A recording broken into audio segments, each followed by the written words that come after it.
Welcome to the Jameson Files. I'm your host, Carrie Weber, and I am so excited today because I have more members of the Jameson team as guests with me. I have Becky Spear and April Welker. Both are Jameson advisors, both business and clinical advisors for the Jameson team.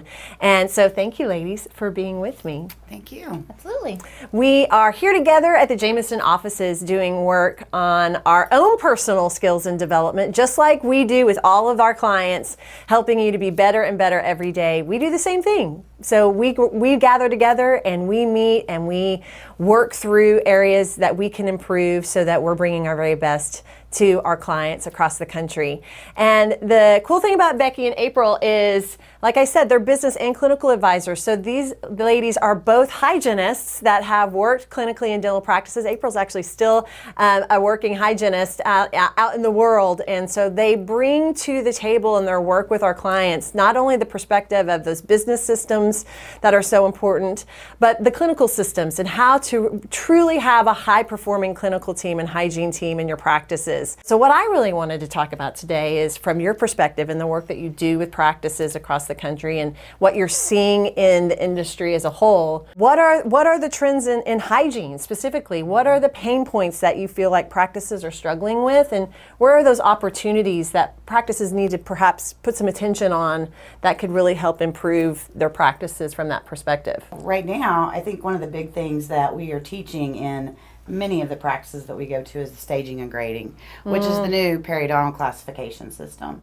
It's not a new periodontal classification system, but we are finally starting to get that into our practices, getting the documentation to be correct, because we know how important documentation is. And it also is a system that is creating some urgency, and it's more understandable, I think, for the patients, and I think that's why they came up with this. I like that. So it really plays a role in educating patients on the need for treatment and that focus on their ongoing health. Right. You know, we could say stage 1 to 4 in the past, you know, your stage 1, stage 2, but to be, or I shouldn't say stage, it was class 1 to class 4. But now when you tell somebody stage 1, 2, 3, or 4, we're used to hearing stages in the medical world. Yes. And so I think that's what they've done by bringing the staging and grading into dentistry, is so that people who are already familiar with that terminology are hearing that in the dental office as well. Such a great point. And any opportunity to help patients see the urgency of the need for treatment and the disease that's happening in their mouths is helpful. Do you find that when you're practicing? Does it make a difference in terms of patient education? Oh, absolutely. I think that's a great point, Becky, too. And I think anytime a patient hears they have a stage of any type of disease, they're listening more. They want to hear what's going on. They are ready to sometimes accept it or not accept it, but they're more likely ready to hear what the treatment is going to be and move forward with and getting that care that they need. What are you finding as you're practicing, April? What are those obstacles that you feel you need to have tools or skills to overcome when it comes to patients' understanding of the value or urgency for their ongoing care? I think that's a great question, Carrie, and I think it's really important for us as hygienists to take time to listen to the patients and to understand what they really need and what their goals are. And sometimes I think we get in a rush and we don't have time and we try to get through these appointments, but sometimes the patient just needs us to slow down a little bit, hear what's going on, and really make a full, complete treatment plan based on what their needs truly are. You know, in a previous episode, we were talking more on business and leadership with two other members of the Jameson team, Suzanne and Brenda, and something that we talked about from the business side, and that when you said we're not prioritizing that time for education and communication and listening, was time management. And something that we hear from time to time when we're trying to introduce adding something or doing something more intentionally in hygiene appointments is, I don't have time for that. You know, what do you see? Do you see time management as an obstacle? And what are things that hygienists or clinical team could pay attention to and be more intentional on to help manage their time and appointments more appropriately? Still being clinical, some of the things that I've had to work on over the years and learn is just to cut my chit chat down a little bit. Yeah. So I think if we're really prioritizing, you know, what are the most important things of the appointment? And I think sometimes we forget how important documentation is and we skip over that, or we go to something else. And I think really looking at the appointment as the entire appointment and really prioritizing and maybe finding a time for, Yeah. I need this much time for these things. And sometimes we do have to add more procedures or different things that we're doing for the patient's care. But really taking a step back and just looking at what am I doing, how can I improve, and then too, don't be afraid to ask your fellow hygienists for help, and coming together and having these calibration meetings is really helpful to make sure that, I didn't know you were doing this, or I'm doing it this way, and really coming together as a hygiene team. I think is so critical, and it's important. I love that. I agree. I think those are all good points. You know, some hygienists actually have to get a piece of paper and time themselves. You know, there's the 20-20-20 rule, you know, that we've talked about over the years. And so, first of all, we've got to see what's putting us behind. And many times it's not the diagnostics. It's like you said, it's the chit-chat. And so, obviously, it's all about building the relationship as well. So, there is definitely room for chit-chat, but we've got to make sure that the oral hygiene instruction and the home care instruction is not the part that's being left out, because it's not literally a procedure. And that's what I see. I see that getting limited as we add things. So I think it's really about timing and really knowing where you are in that appointment so that you are managing your time, just like with any other appointment. Becky, can you give a brief refresher and reminder of what you mean by 20-20-20?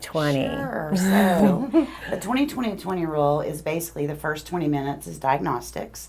The middle 20 minutes is the hand scaling, air polish, rubber cup polishing, and then the evaluation comes with the last 20 minutes, your time to turn over the room, check out the patient, and get ready for your next patient. Documentation as well. So that middle 20, for those of you, when we're thinking about managing time, Becky said the evaluation, the doctor evaluation ideally is falling in that middle 20, so that the hygienist, you have time to get any kind of diagnostic information and take the photographs or any of those pieces, already start preheating any conversations that need to be had. There's some due diligence that's done and is ready before the doctor comes in. And then the final 20, we want it in the middle, because by the time you get in the final 20, what's happening? Right. The patients are starting to check out and move on to their next scheduled piece of their day. When you think about time management, it really does become that, as you were saying, really thinking through what is my process and what do I need to be accomplishing, and also remembering why are those pieces important.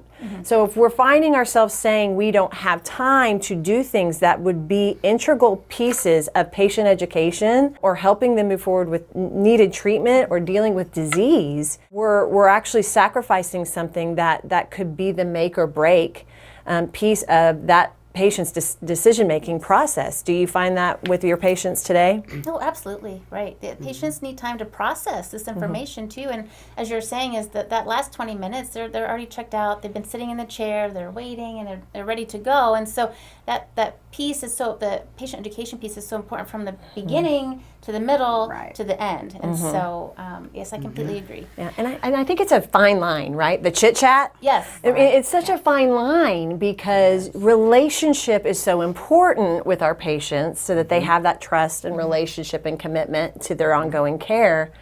And we have very important things that we need to make sure we're accomplishing in those appointments. Right. Absolutely. I think that when I go into practices and hygienists truly are running behind and they're using the entire hour, it's that middle 20 minutes where that patient isn't a regular prophy, quote unquote, right? We're spending too much time scaling. We're not educating. We're not moving them into the proper staging and grading and giving them the correct treatment. So I think it's really important to think about, what is this patient? What category are they in? So that I can determine whether, should I be able to complete this today? Yes. Because for the years we have worked, can I get it all done in an appointment? And based on that, we did or we didn't, regardless of whether it was gingival disease, active therapy. Yes. So. Great job of bringing it all back to staging and grading, Becky. Great job. So I want to kind of jump to another piece in hygiene, and this is something that we find ourselves as advisors working across the country. This is the ongoing conversation, and that is the supply and demand issue of finding hygienists. And I feel like we keep hopefully anticipating that we're coming through that. That's we've been dealing with that for like 2 years now, really since the pandemic.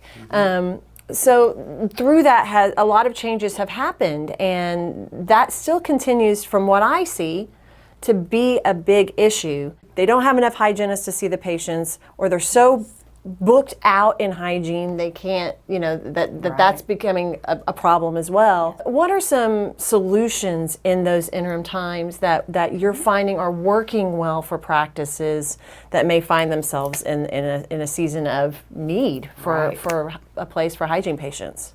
I think you've done some assisted hygiene yourself, and that's certainly one option. It's really a good option, because if you can't find somebody, you need someone tomorrow, and we've got this empty room where there once was a hygienist, what can we do to manage? And I'll let you speak to that, because I know that you've actually done that. Yes, that'd be great. Yeah, absolutely. And I think it definitely has been challenging to find the right people and to figure out the scheduling and how do we take care of this demand. And a lot of offices are now finding that they're scheduling at 8, 9, 12 months, and they can't find time for new patients anymore. And so they're referring treatment out that usually would stay in their practice as well. It's really important to figure out how to correctly navigate assisted hygiene. That's probably one of the most critical pieces if you're going to attempt this type of system in your practice. There's a couple steps that I would say are really important if you're going to start this process, and one would be to have a meeting. Offices before that kind of jump into it and they get excited and they want to do assisted hygiene, but they haven't met with the hygiene department, they haven't met with the business team, and they haven't met with the whole practice to really figure out, is this for us? Is this going to work? How are we going to make it work? And then the second piece would be the scheduling component. That's critical to making sure that we're not triple and quadruple booking, and that we're dovetailing the appointments correctly. And then the third piece that I would add would be to find a skilled dental assistant that is dedicated just to the hygiene department to really help those hygienists be producing well what they need to be doing, to really be ahead of the schedule, to be able to give the patient care that they want to give their patients, but they really need that final third piece to make that all come together. Yes, I think such great points, and the scheduling piece is so key for implementing it well, and it's sticking, because it's just like when we're scheduling restorative. We have to make sure nobody can be in two places at the same time, and so if we're scheduling side by side all the way throughout the day, you're setting yourself up for burnout, to run behind schedule, to have ineffective appointments, and so you're setting yourself up to fail. And so I think that's such a great point, is meeting as a team, determining together how are we going to implement this and do it well, because it does take everybody understanding, because it involves business team, assistants, and hygienists, and the doctors, quite frankly. I mean, how are we going to do doctor evaluations through that as well? Being very intentional about how we start to apply that. And really great assisted hygiene is not doubling the schedule. It is adding more hygiene patients to the schedule, but let's be realistic on what a really great executed assisted hygiene schedule looks like. Absolutely. I mean, you have to create it just like you would your ideal day. And I think that if you're going to do it long, or even if you're not going to do it long term, putting the doctor and assistant time, but it's hygiene and assistant time. So if anybody double books, it's very obvious on the schedule, because usually if we're talking about this, we're implementing it in a few days, right? And so making sure that we've taken the same time that we would take if we were filling the restorative schedule, I think is going to be key. And then scheduling to production as well. Yes. Right, having our pre-blocks in there so that we have room for active therapy. All of those things are going to be critical, especially if you want to keep that hygienist, right? Yes. You don't want to be looking for another one. So it's really important to have those conversations, set out expectations, and talk about how it can work. Yes. Because not everybody has any idea what it looks like. They think it's 2 columns True. of patients all day, and it is not. That doesn't benefit the practice, the hygienist doing it, or the patient. No. And I think that's what's happening in a lot of practices, is we're doubling down, and I think those practices are feeling it not in a good way. Just unrealistic setup, in the hope that this is going to be the end all be all. It is a help. Right. But if you have to base everything on vision of the practice and what patient care is ideally for your practice, and we don't want to sacrifice the patient experience and the patient relationship.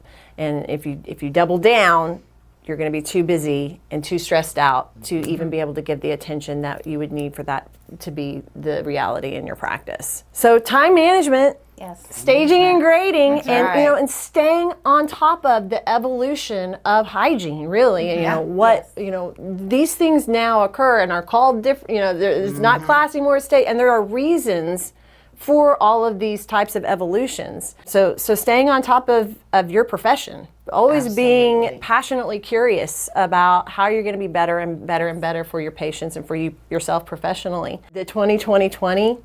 And if you're really suffering from that supply and demand issue of hygienists or lack of being able to find hygienists, the studies are saying that 8 to 9% of hygienists left the profession after the pandemic. The ADHA and the ADA are saying those numbers. And so this is a very real issue that a lot of areas in the country are dealing with. So how do you adjust your model to support the need that you have for patient care in this whatever situation you find yourself in? And it sounds like assisted hygiene has been very successful for you. Absolutely. And for many practices throughout the country. So it is something to, if that interests you and you're not doing it now, make sure you do the work to be trained on how you do it right from the beginning. It's easier to set it into place correctly the first time than try to fix an incorrectly set broken system in the practice. Don't we know that? Indeed. Indeed we do. Don't we know that?